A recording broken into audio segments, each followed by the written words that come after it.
17장은 26절까지 되어 있죠. 자, 이 17장 개관을 설명하면 예수님이 하나님한테 드린 기도문이에요. 이게 복음서를 통틀어서 예수님이 하나님한테 기도했다는 이야기는 있는데, 예수님이 하나님한테 기도한 그 내용이 쓰여 있는 거는 요한복음 11장밖에 없어요. 그 다른 복음서에 보면 새벽에 나와서 하나님한테 기도했다, 그런 이야기는 있는데 내용이 없어. 그래서 이 17장을 우리는 일명 예수님의 대제사장적 기도다, 이렇게 이제 우리가 설명을 해요. 근데 예수님은 세 가지 지위를 갖고 계시단 말이에요. 그리스도 구원자로서의 지위, 인자 하나님의 아들로서의 지위, 또 세 번째는 만유의 주인으로서의 지위. 그러면서 또 하나는 예수님은 왕이요, 선지자요, 대제사장이다, 또 이런 직위를 공동으로 가지고 계신데, 우리가 선지자하고 제사장을 어딘가 설명을 했지만, 선지자는 하나님 편에서 우리 쪽에 오는 게 선지자고, 제사장은 우리 쪽에서 하나님 쪽으로 가는 게 제사장이다, 이런 얘기예요. 다시 말하면 이 기도는 예수님이 우리 편에서 제사장으로서의 직함을 가지고 하나님한테 나아가서 기도를 드린 예수님의 대제사장적 기도다, 이렇게 요한복음 17장을 우리가 얘기를 하고 있어요. 모든 신학자들이 이 17장에 대해서 수많은 이제 찬사를 하고 그러는데, 그럴 수밖에 없는 게 유일무이한 거잖아요, 이게 17장이라는 게. 예수님이 이 죽기 직전에 하시는 기도거든요. 굉장히 짧죠. 26절이잖아요, 그렇죠? 이게 세 부분으로 나눠져 있어요. 1절에서 5절까지. 이거는 예수님과 하나님과의 관계에서 드린 기도 내용이에요. 그리고 6절부터 19절까지 제자들을 위해서 기도를 드린 내용이 되어 있고, 20절 한번 보세요. 20절 보면 이렇게 되어 있죠. 나의 기도는 오직 제자들만을 위한 기도가 아니다. 그러니까 19절까지는 제자들을 위한 기도고, 20절부터 26절까지는 제자들을 통하여 예수를 믿게 된 사람들, 그러니까 이건 일반 신도들을 얘기할 수 있는 거죠. 다시 말하면 또 교회를 뜻하기도 하고, 이 신도들이 다 합하는 게 교회니까. 그러니까 이게 세 부분으로 나눠져 있는 기도다. 그런데 26절 굉장히 짧죠. 그러니까 아주 함축돼서 자기와 하나님과의 관계를 통해서 제자들을 위해서, 또 그 이후에 일어나는 크리스찬들을 위해서 예수님이 하나님께 드린 기도다. 그래서 한번 봅시다. 신학자들이 이 17장을 가지고 도대체 어떻게들 그 얘기를 하고 있는지 참고로, 그래서 내가 여기 몇 사람들이 소개가 돼서 내가 한번 대충 한번 읽어볼 테니까 감을 잡아보세요. 그 매튜 헨리라는 사람은 이제 아주 유명한 신학자입니다. 이 사람은 이제 이 17장을 가지고 이제 이렇게 설명을 했어. 이 기도는 지극히 충만하고 위로에 넘치는 대화 다음에 나오는 것으로서 세상에서 지금까지 드려진 기도 중 가장 탁월한 것이다, 이렇게 이제 논평을 했고요. 마틴 루터, 종교개혁의 이제 선구자 아닙니까? 이분은 이제 무슨 얘기를 했냐면, 이것은 진실로 측량할 수 없이 열렬하며 진심에서 우러나오는 기도이다. 그리스도께서는 우리들에 관하여 그리고 아버지에 관하여 그의 심중을 열어 보이신다. 그리고 그것들을 모두 토로하신다. 그것은 매우 정직하고 단순하게 들리며 매우 심오하고 풍부하며 매우 광범위하다. 그것을 측량할 수 있는 사람은 아무도 없다. 존 녹스는 이제 스코틀랜드의 종교개혁의 아버지라고 일컬어지는 사람이죠. 존 녹스는 최후의 병상에 있을 동안 매일 이 요한복음 11장을 읽게 하였으며, 또 임종시에도 이 기도를 읽으며 들었다. 이 구절들은 최후의 투쟁을 하는 그에게 위안이 되었고 생명을 불어넣어줬다. 이게 뭐냐면, 존 녹스가 앞서서 이제 자기가 죽을 때를 아는 거야. 임종시 때 자기 부인한테 요한복음 17장을 읽어달라. 그래서 이제 부인이 곁에서 이제 요한복음 17장을 계속 이제 읽어준 거야. 그래서 존 녹스는 요한복음 11장을 들으면서 이 세상에서 저 세상으로 영면했다. 이제 그런 아주 유명한 일화가 있는 건데, 존 라일 주교라고, 이 사람이 신부예요, 신부. 이 사람은 복음서를 아주 잘 강해를 한 걸로 유명한 사람인데, 그 라일 주교는 이제 이렇게 설명을 했네. 이 요한복음 17장은 성경 중에서 가장 탁월한 장이다. 그것은 독보적이며 그와 같은 것은 하나도 없다. 이렇게 이제. 그 다음에 이제 켈리라는 분은 이제 어떻게 얘기했냐. 이 사람이 이제 작가인 모양인데, 이 요한복음 17장은 모든 성경들 중 그 심오함과 범위에 있어 진실로 필적할 만한 대상이 없다고 말할 수 있는 내용이다. 이렇게 설명을 하고 있습니다. 그 17장에 대해서 신학자들이 어떻게 평가하고 있는가에 대해서 읽어드렸는데, 자, 그러면 우리는 17장에 26절밖에 안 돼. 쭉 읽으면 10분 거리도 안 돼요. 쭉 읽고 넘어가면 돼요. 자, 그래서 이걸 어떻게 우리가 공부를 할까? 어느 정도 깊이로 공부를 하는 게 좋을까? 내가 공부를 많이 한 사람. 이렇게 신학자들이 모두 그냥 찬사를 외치는데 대충 지나갈까? 그래서 이제 여러 개를 찾아봤어요. 요한복음 강해서가 많아요. 다 마음에 안 들어. 마음에 안 드는데, 제가 좋아하는 목사님 중에 한 사람이 데이비드 마틴 로이드 존스 목사. 이분이 어떤 분이냐면 1899년에 출생을 했어, 이 사람은. 이게 영국 사람이야. 영국의 이제 국립대학교 의과대학 그 외과를 졸업한 의학 박사야. 의사를 해야 되는데 의사를 안 하고 목회자로 돌아. 그래가지고 1927년에 목회를 시작해. 그러니까 28살에 목사를 하는 거야. 왜 목사를 하냐면 나도 모르지. 아마 의술로 사람들의 어떤 신체를 돌봐주는 것보다는 우리의 영혼을 치료하는 게 더 마음에 들었던지 뭐 그래도 목회자로 돌았어. 그래서 이 사람은 독특한 게 신학대학은 나오지도 않았어. 그리고 이제 목회를 변두리 지역에서 하다가 1938년도에 웨스트민스터 철치, 또 사원이라고도 하지. 드디어 여기서 목회를 시작합니다. 그런데 이 웨스트민스터 교회가 어딨냐면 영국 런던에 있다고. 우리로 말하면 명동성당이나 뭐 이런 같은 데야. 근데 거기 이제 목사하신 분이 나이가 들어서 후임 목사를 하나 데려와야 되는데 찾기 어려운 거야, 이 양반도. 근데 그 웨스트민스터 사원이라는 게 어떤 사원이냐면 그야말로 영국의 그 정신적인 뿌리거든요. 모든 영국 여왕이나 취임식 장례식 때 다 웨스트민스터 출처에서 하거든요. 지난번에 엘리자베스 여왕 죽었을 때도 웨스트민스터 여기서 하고, 다이애나 찰스 결혼식 때 다 웨스트민스터. 이게 엄청난 것이거든요. 대영 제국의 핵심 런던 한복판에. 그러니까 여기 자기 후임을 하려면 얼마나 신경을 쓰겠어? 계속 돌아다니는 거야. 찾을 수가 없는 거지. 그러다가 누구 소문을 듣고 찾아가. 어디를? 이 로이드 존스가 하는 저 시골 목회를 이제 교회를 찾아가는 거야. 거기서 쟤다. 그래가지고 데려와가지고 자기 후임으로 데려다가 키우기 시작해서 웨스트민스터 교회에서 목회를 이제 이 사람이 하기 시작하는 거예요. 그러니까 이 사람이 1968년에 사임을 이제 하게 되는데, 이유는 건강 상태 때문에 한 30년 동안 목회를 웨스트민스터에서 한 거죠. 나이는 68년에 완전했으니까 69살까지. 그래서 이 양반이 워낙 유명한 게 로마서 강의인데, 로마서가 16장까지 되어 있는데 16까지 다 설교를 못해.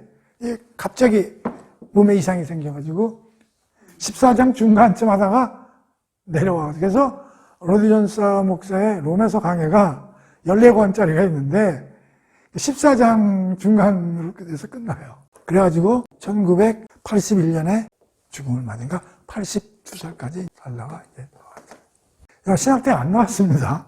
이 사람에 대한 평은 뭐냐? 20세기 최고의 강해 설교자다. 나도 이제 많은 사람 걸 다 보진 않았지만, 이 로이드 존스의 로마서라든지 에베소서, 요한일서, 빌립보서 등등, 요한복음도 전체로 강해는 안 했지만 14장, 17장 이렇게 해서 로이드 존스가 이제 설교를 많이 했는데, 내가 이렇게 쭉 그동안에 이런 사람 책을 보는데, 내가 보기엔 탑이야, 탑. 이 사람이 20세기 최고의 강해 설교사. 영성이 이루 말할 수가 없는 거죠. 이 양반이 한때 로마서 강해 이런 거 할 때 막 이름을 날릴 때는 미국이나 유럽 이런 데서 비행기를 타고 이분 강해를 들으러 날라왔다. 이제 이런 소문되는 게 대단한 사람. 그래서 내가 왜 이 얘기를 하느냐면, 이 요한복음 17장에 대해서 감사하게도 로이드 존스 목사가 설교한 게 우리에게 남아있는 거예요.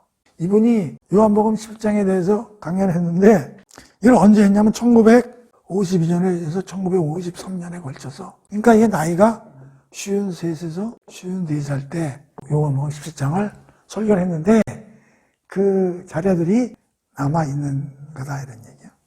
그런데 이게 4권으로도 있다는 거예요. 26절밖에 안 되는데, 그래서 찾아보니까 보통 거의 한 50편 가까이 그 설교를 한 거죠. 일주일에 한 번씩 했다고 치면 한 1년. 그러니까 너무 방대, 길고 좀 지루해. 이 사람을 좋아하는 사람도 많지만 지루해서 싫다. 우리나라 목사나 신학자 중에서 로이드 존스 막 이걸 잘래 흔든 망령 할아버지 계속 한 얘기 또 한 얘기 또 징그러워서 이렇게 이제 하는 사람도 있고, 어떤 사람은 이제 그래도 최고 아니냐 이렇게 이제 얘기하는 분도 있는데, 그래서 내가 이걸 어떻게 할 건가. 요한복음 17장을 내 나름대로 얘기할 수 있지만, 예수님이 하나님한테 기도한 내용 정말 이게 성경에도 딱 요 한 파트밖에 없는데, 이걸 내가 주제넘게 내가 떠드느니 차라리 로이드 존스 목사의 설교를 내가 요약해서 그분이 어떤 얘기를 하는지 한번 들어보는 게 좋지 않겠나. 근데 우리가 지금 시간이 없는 것도 아니고 아줌마들 널널한 시간 있는 사람들인데, 시간이 걸리더라도 이걸 한번 해보자. 지금 그런 생각이 좀 들어요. 왜 그런 생각을 했냐면, 유일한 예수님의 기도거든. 근데 이제 이 로이드 존스는 요 문구 해석만 하면 금세 해요. 근데 요걸 가지고 굉장히 신학적으로 범위를 엄청나게 넓힙니다. 그래가지고 거의 1년 동안 이제 이걸 강의를 하고, 책으로 거의 250에서 300페이지 되는 건 4권을 썼으니까 거의 1000페이지 되는 책을 이제 우리 앞에 남겼어요. 물론 나는 한참 전에 이제 다 읽었죠. 다 까먹었지.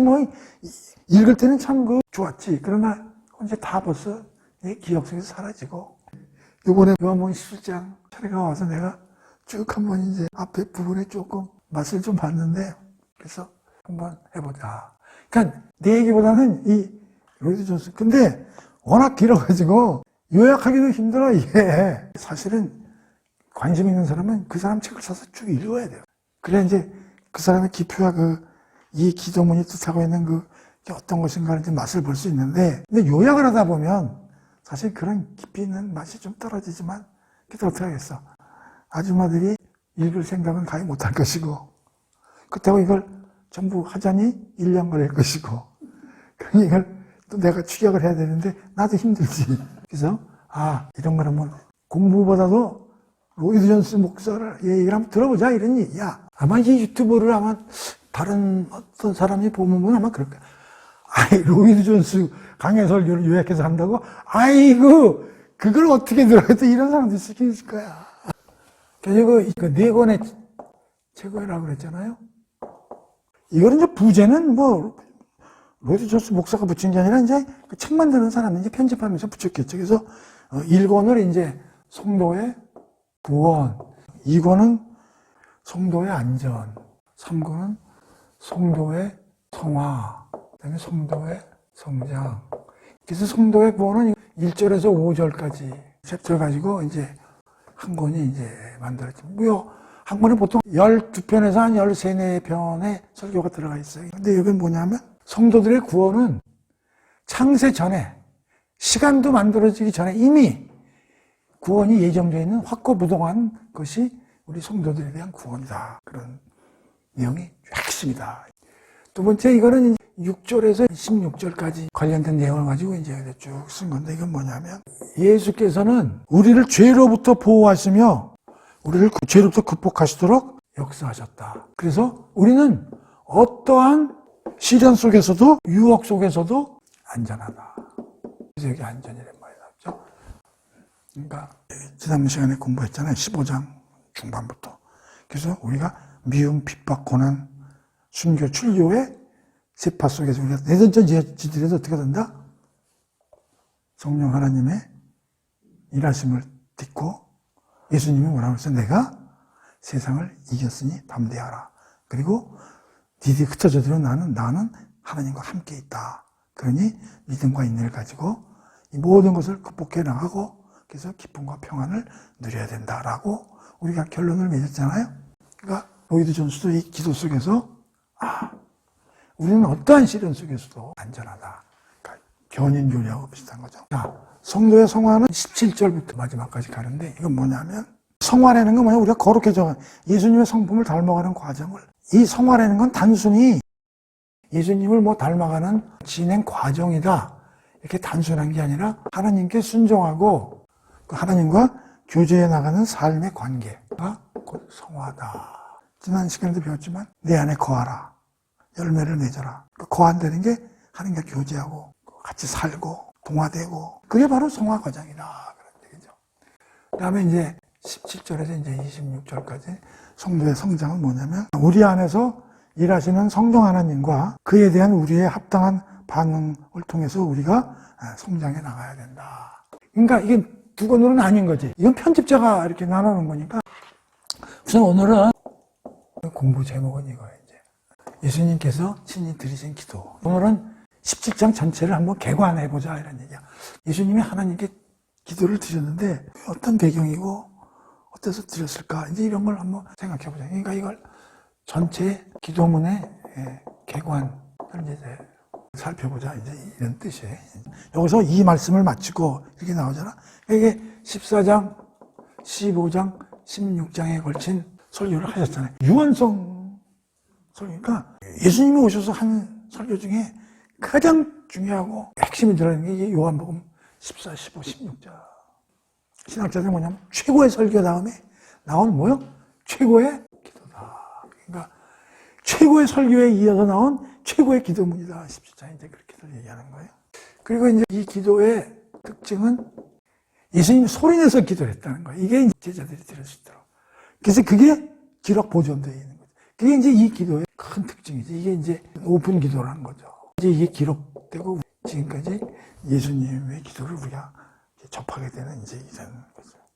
그리고 이제 교회 사적으로도 이 17장은 많은 사람들에게 위안을 많이 줬다. 특히 아까 존 녹스 신학자는 자기 임종 직전에 17장을 들으면서 2차 세상으로 위안을 얻은 거죠. 그럼 우리가 이 기도에 우리가 주의를 기울여야 하는 이유가 뭘까? 이렇게 얘기를 하면서 존스 목사가 이제 이런 얘기를 하는 거예요. 모든 사람들의 문제, 두렵고, 고통, 염려, 불확실한 거, 머뭇거림, 이러한 상태에 빠지는 것은 하나님이 예수님을 통해서 우리에게 주어진 엄청나게 많은 혜택과 유익이 있는데도 불구하고 그걸 제대로 인식하지 못하고 이해하지 못하는 데서 거의 비롯된다. 그러면서 베드로 후서 1장 3절을 얘기를 하는데 찾아보면 그리스도께서는 신적인 능력으로 자신의 영광과 존귀함 가운데로 우리를 부르셨고 자신을 아는 지식을 통하여 생명과 경건에 이르게 하는 모든 것을 우리에게 주셨다. 생명과 경건에 관한 모든 지식이 우리에게 주어졌다는 거예요. 하나님과 예수님을 통해서. 그런데 우리들이 이거를 제대로 인식을 못하고 그렇기 때문에 항상 모든 염려니 불안함에 휩싸여서 어려워하고 있다. 이렇게 로이드 존스는 얘기를 하는 거예요. 그렇기 때문에 이 기도문을 통해서 이런 내용들을 알려줄 테니까 그걸 잘 듣고 마음에 녹이면 여러 가지 불안하고 염려하고 이런 것들은 그 지난 시간에 배운 기쁨과 충만이 충분히 성령 하나님을 통해서 일어나는데 그런 것들에 대한 주어졌는데도 불구하고 그걸 찾아먹지를 못해서 여러 가지 염려들이 여러분들에게 일어나는 것이다 라고 얘기를 이제 하고 있는 거예요. 우리도 이거 성경 공부를 열심히 하고 예수님 말씀과 하신 일을 잘 우리가 살펴보면 염려할 게 없다는 거지. 그러니까 로이드 존슨은 영적 침체에 관해서도 책을 많이 썼어요. 영적인 침체. 우리 영적 침체의 원인, 다시 말하면 기쁨과 평강을 못 찾는 이유가 두 개가 있다는 거지.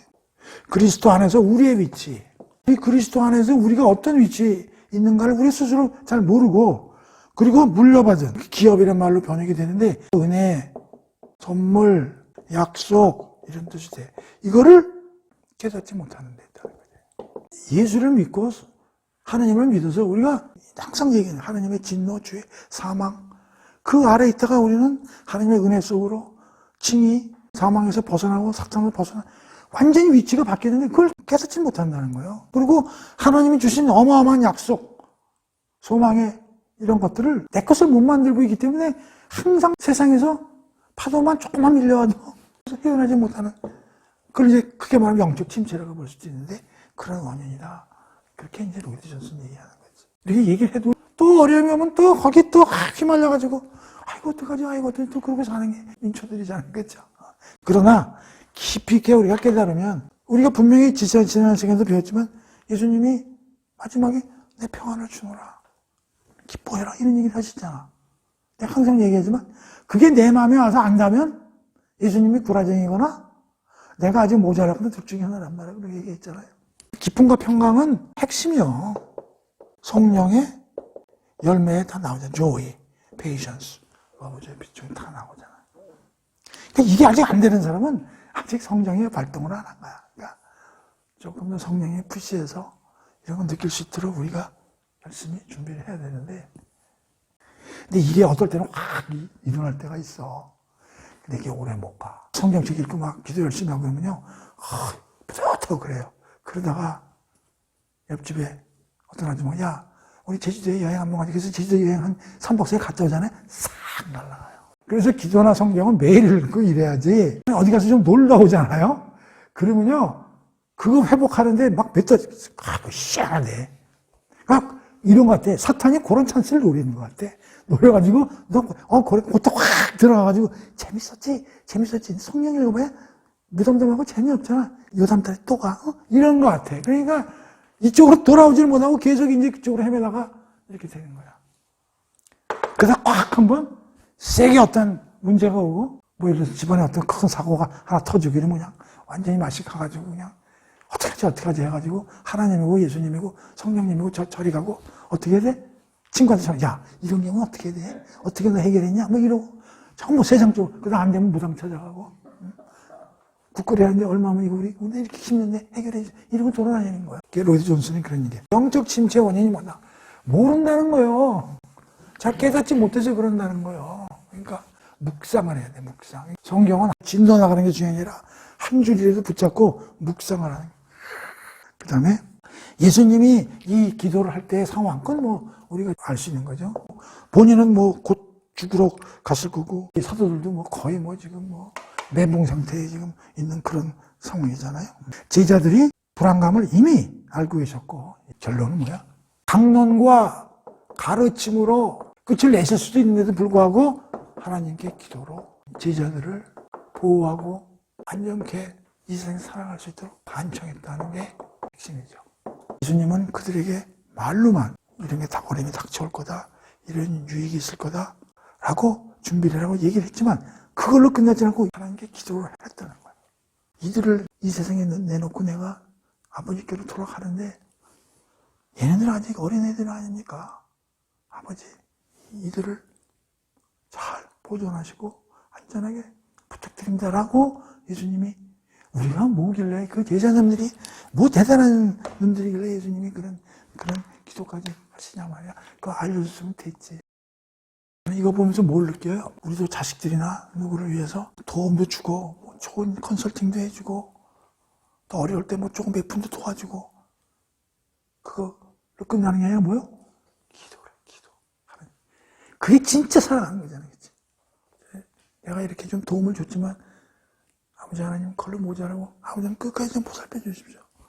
불쌍한 우리 새끼들, 우리 친척들.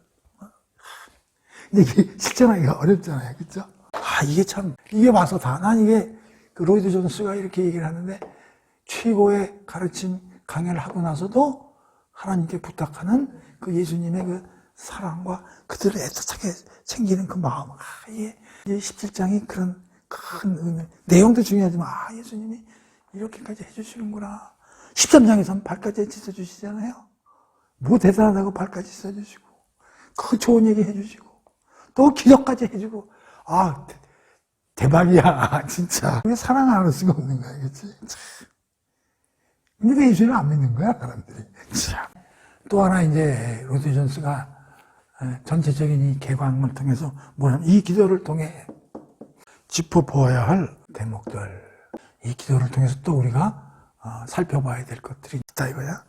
그래서 첫 번째, 예수님의 그 26절까지 간구 그 내용들을 보면 정확한 순서와 정확한 질서와 이런 걸 딱 가지고 있다는 거예요. 예수님 기도를 보면 딱 26절로 자기와의 관계, 제자들과의 관계, 앞으로 깊이 있게 배우겠지만 모든 교회와 신도들과의 관계에서 딱 26절로 컴팩트하게 딱 그냥 논리적으로 기도를 하는데, 그러니까 우리가 이 기도를 통해서 이 기도가 우리가 또 해야 되는 기도였던 샘플로서의 성격을 갖고 있다면 참 예수님의 그 기도는 굉장히 단순하고 담백하지만 정확한 순서로 예수님이 하고 있다.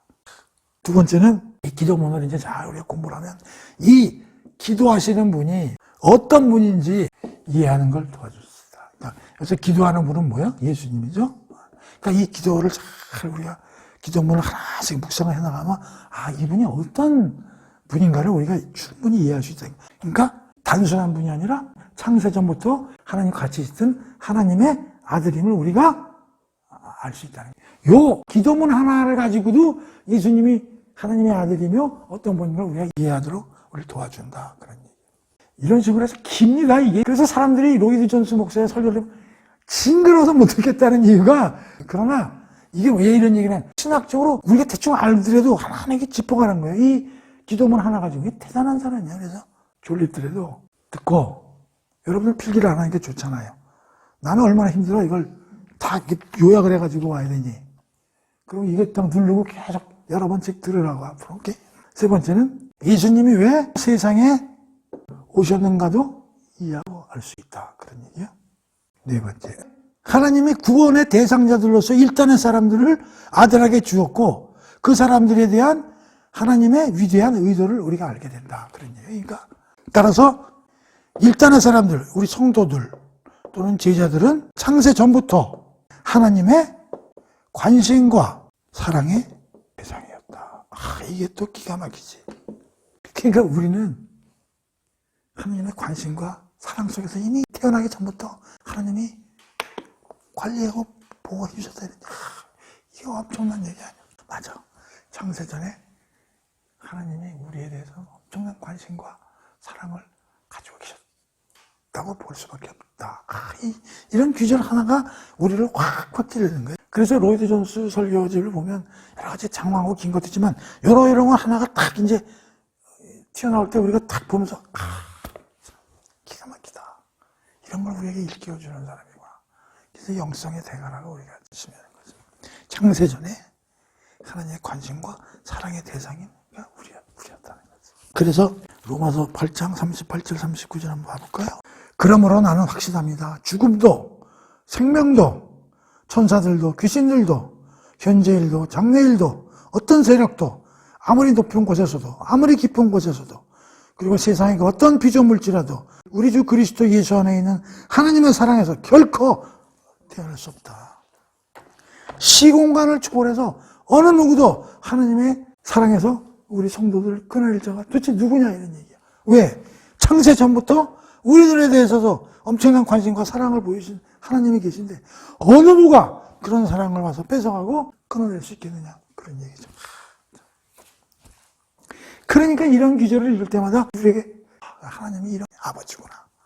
기쁘고 평감이 일어나는 거예요. 근데 그것은 이런 걸 읽을 때 그런 게 기쁨이 일어나는 거예요. 근데 그때 잠쉬고 나가서 골프 치고 또 놀고 한 두 달 있다 오면 싹 잊어먹는다 그런 얘기예요. 다섯 번째.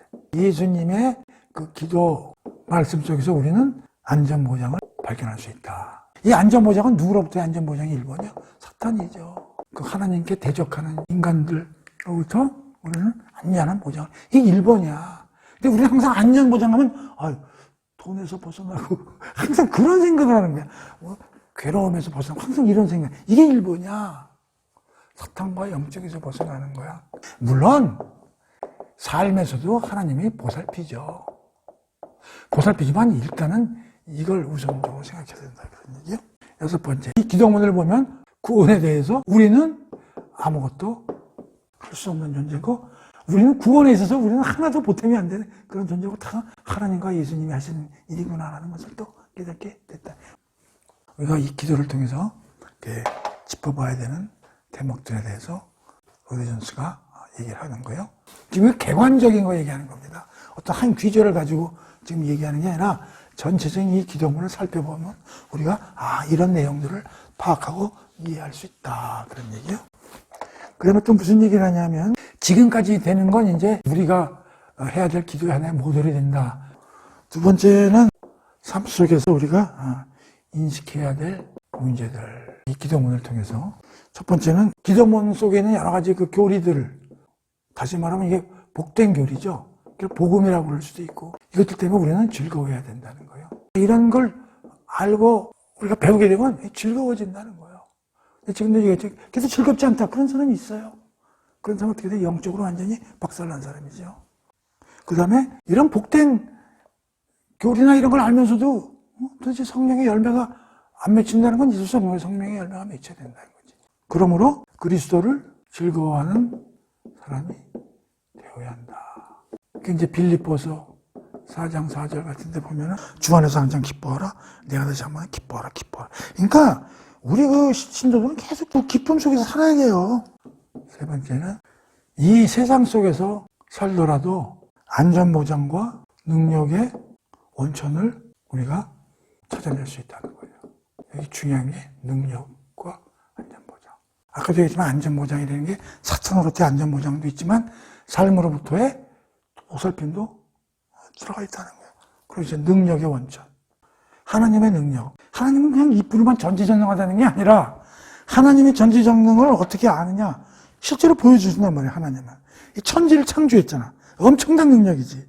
거기다가 사망을 이기고 예수를, 아들을 부활시킬 수 있는 그런 능력을 갖고 있잖아. 그런 능력이 우리한테 있는 거거든. 우리가 예수님 안에 있기 때문에. 지금 우리는 안전하고 그런 엄청난 능력 속에 있음을 깨달아야 돼. 그러니까 기쁠 수밖에 없고 즐거울 수밖에 없는데 이걸 잘 모른다는 거예요. 그냥 말로 그러는 거지. 그냥 우리 믿게 하려고 저자들이 책에다 그냥 성경책에 그렇게 썼을 뿐이지. 아니요. 그 항상 얘기잖아. 기독교는 뭐라고? 증거가 있잖아. 그 역사적 사실이라고 그랬잖아. 예수님 살렸잖아. 세상이 만들어졌잖아. 그 이상 능력이 어디 있어? 하나님의 아들이 와서 죽었다 살아났는데 그걸 이길 장사가 어딨냐고 내가 지난 시간에 우리가 얘기했잖아요. 그러니까 이 기도문을 통해서 이런 걸 알아낼 수 있다는 거죠. 5번째, 우리가 세상에 대해서 어떠한 일을 해야 되는가를 알게 된다는 거예요. 단순히 하나님이 우리를 구원하신 게 아니에요. 하나님이 우리를 구원해서 뭐 할 거예요? 뭐가 이쁘다고 구원해? 그리고 예수님이 하나님이 나를 보내신 것과 같이 나도 그들을 보내나니. 기도문 속에 나오거든. 그러면 우리도 할 일이 있다는 거잖아요. 하나님이 예수님을 보낼 때 어떤 목적이 있어서 보냈는데 또 예수님도 그들을 보내나니. 그러니까 우리도 어떤 목적이 있다는 거지. 그러니까 우리 크리스천인은 천당 가려고 구원받는 게 아니라는 얘기지. 뭔가 할 일이 있다는 거지. 그러한 것도 우리가 이 기도문을 통해서 배울 수 있다는 거죠. 6번째. 이 기도는 세 부분으로 나눠져 있다. 이건 우리가 앞에서 알아봤죠. 그 다음에 7번째. 하나님을 예수님이 아버지라고 부르고 있다는 사실이야. 이거 기가 막힌 거야. 하나님 아버지를 부르고 있다는 사실이야. 아버지는 그냥 친근감 있는 거죠. 하나님 그럼 약간 조금 두렵고 좀 그런 분인데 아버지로 부르고 있다. 이것이 우리에게 주는 엄청난 위안이 되는 게 아버지구나. 우리 아버지. 이 사실을 우리도 가슴속에 넣어야 된다. 그런 얘기죠. 그 다음에 우리가 하나님의 성품을 알 수 있다. 25절 보면 뭐라고 돼 있어요? 25절을. 앞에. 의로우신 아버지. 의로우신 아버지래. 의로우신 아버지. 그러니까 하나님의 성품을 우리가 알 수 있다는 거예요. 그 다음에 마지막으로 우리는 이 기도를 통해 하나님께 감사를 해야 할 거다. 히브리서 13장 5절 한번 찾아봅시다. 하나님께서는 우리에게 친히 말씀하시기를 내가 결코 너를 떠나지 않을 것이고 너를 버리지 않을 것이라고 했습니다. 어쨌든 하나님께 감사를 해야 돼요.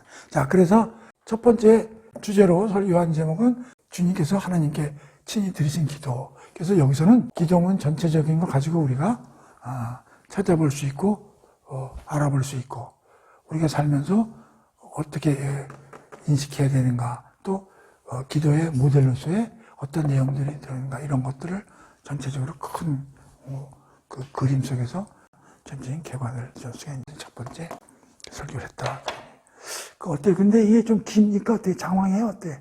그런데 이 로이드 존스는 조문조문하면서도 중간에 그거 관련된 여러 가지 신학적인 걸 또 계속 옆으로 삼천포로 받으면서 계속 또 하고 또 누르고 막 이래요. 좀 그래서 사람들이 저 할아버지는 왜 저렇게 길게 하나 이렇게 장황하게 하나 이런 얘기가 나올 수 있다. 그러나 우리가 이렇게 하나하나 살펴보면요.